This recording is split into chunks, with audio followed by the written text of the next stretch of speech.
ఇండియాలోనే #1 varicose veins hospital Avis vascular centre. నమస్తే రమగారు. నమస్తే జయ. రమగారు, ఇప్పటి వరకు మీరు చెప్పని ఒక డిఫరెంట్ స్టోరీ కావాలండి. వాస్తవానికి దగ్గరగా ఉండేలాగా. కథ అంటేనే కల్పన కదా, మన ఊహ. కానీ అలా కాకుండా వాస్తవానికి దగ్గరగా ఉండేలాగా అలాంటి స్టోరీస్ ఉన్నాయా? ఎందుకుండా అడగటమే పాపం మిమ్మల్ని. జీవిత సత్యాలు. ఒక మనిషి మరణిస్తే అతని దేహాన్ని వదిలిపెట్టి ఆత్మ బయటకు వచ్చింది. అతన్ని తీసుకెళ్ళటానికి యమధర్మరాజు వచ్చాడు. చేతిలో ఒక పెట్టు ఉంది ఆయన చేతిలో. వచ్చి, నాయనా నీ సమయం అయిపోయింది, నువ్వు మరణించావు, పద మనం వెళ్దామన్నాడు. అనేసరికి మనిషి చాలా దుఃఖపడ్డాడు. అయ్యో, చాలా ఆశలు ఉన్నాయి జీవితం మీద, చాలా కోరికలు ఉన్నాయి, అప్పుడే నా సమయం అయిపోయిందా నాయన అని దేవుణ్ణి అడిగాడు. యమధర్మరాజు అన్నాడు, అయిపోయింది నాయన, సమయం ఎంత మటుకుందో, నీకు ఆశ, నీ కోరిక, నీ ఉద్దేశం, నీ అభిప్రాయం అవసరం లేదు. ఇక్కడ నీకున్నది అలా సమయం, అది అయిపోతే వెళ్ళిపోవటమే. అది అయిపోయింది, నేను తీసుకెళ్ళటానికి వచ్చాను, పద అన్నాడు. ఆ చేతిలో పెట్టేమిటి స్వామి, నా కోసమైనా తెచ్చారు అన్నాడు. అవునన్నాడు ఆయన. ఏది నా కోసం తెచ్చిన పెట్టెలో ఏమున్నాయి అని అడిగాడు. ఏమున్నాయి స్వామి? నీకు సంబంధించినవే ఉన్నాయి నాయన అని చెప్పాడు యమధర్మరాజు. అయితే నా ఆస్తి, నా భూములు, వాటికి సంబంధించిన పత్రాలు అవి ఉన్నాయా అన్నాడు. అవన్నీ భూమికి సంబంధించినవి నాయన, అవి ఇక్కడే ఉంటాయి. నీ ఆస్తులు, నువ్వు సంపాదించినవి, నీ పత్రాలు అవన్నీ ఇక్కడివే, ఈ లోకంలోనే ఉండిపోతాయి. అయ్యో, అయితే నా ప్రజ్ఞ, నా తెలివితేటలు అవి వచ్చినాయా, అవి ఉన్నాయా ఆ పెట్టెలో అన్నాడు. నీ ప్రజ్ఞ, నీ తెలివితేటలు, నీ తలుగు ప్రతిభ అవన్నీ కూడా ఆ సమయానికి సంబంధించినవి, కాలానివి. అవి సిచ్యువేషనల్గా. నువ్వు ఒక ఇంట్లో పుట్టావు, ఆ ఇంట్లో ఉన్న వాళ్ళు చాలా తెలివిగలవాళ్ళు, వాళ్ళ తెలివి నీకు వస్తుంది, అది ఆ సమయంది, అది కూడా ఇక్కడే ఉండిపోతుంది. అయితే మరి ఇందులో నా జ్ఞాపకాలు ఉన్నాయా స్వామి? నీ జ్ఞాపకాలు కాలానివి నాయనా, అవి కాలగర్భంలో కలిసిపోతాయి. అయితే నా స్నేహితులు ఉన్నారా ఇందులో? నీ స్నేహితులు ఏముంటారు, వాళ్ళు కొంత మటుకే నీతో వస్తారు, వాళ్ళు వచ్చే సమయం అయిపోయింది, నువ్వు సమయం దాటేసావు కదా, వాళ్ళు అక్కడే ఆగిపోయారు. అయితే నా భార్య, నా బిడ్డలు, నా తండ్రులు వాళ్ళంతా ఉన్నారా ఆ పెట్టెలో?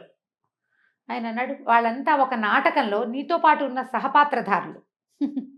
నాటకం అయిపోయింది, వాళ్ళ దారిని వాళ్ళది, నీ దారి నీది. అయితే నా శరీరం ఉందా స్వామి అన్నాడు. నీ శరీరం ధూళికి చెందింది, ధూళితో తయారైంది, అది దుమ్ములో మట్టిలో కలిసిపోతుంది. అతను ఆశ్చర్యపోయాడు. అయితే ఇందులో ఏముంది, నాకు ఇవ్వండి అని ఆ పెట్టె లాక్కున్నాడు. పెట్టె తెరిచాడు. పెట్టె ఖాళీ, అందులో ఏం లేదు. మనిషి ఏడవటం మొదలుపెట్టాడు. ఏంటి, నాదేం లేదా? పెట్టె ఖాళీయా?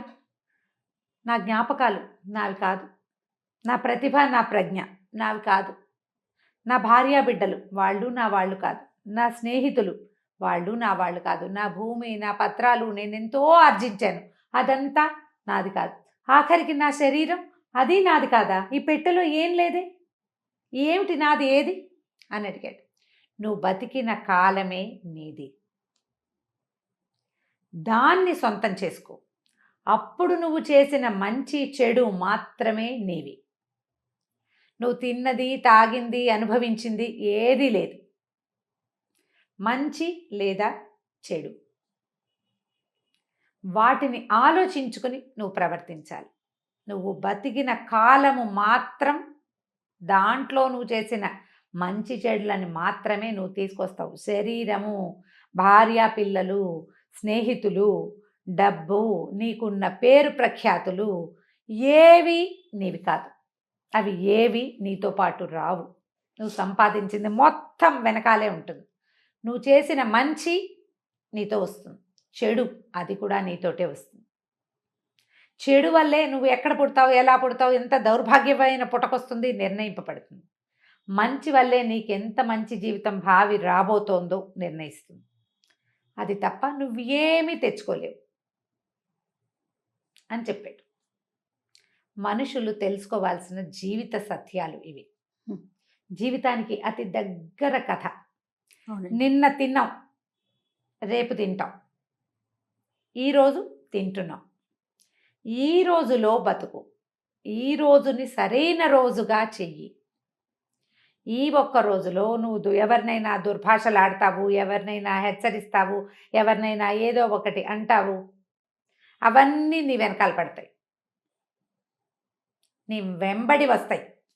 నువ్వు మంచి చేస్తావు, చక్కగా సహాయం చేస్తావు, బుద్ధిమంతుడిగా ఉంటావు, అది నీ వెన్నంటి వస్తుంది.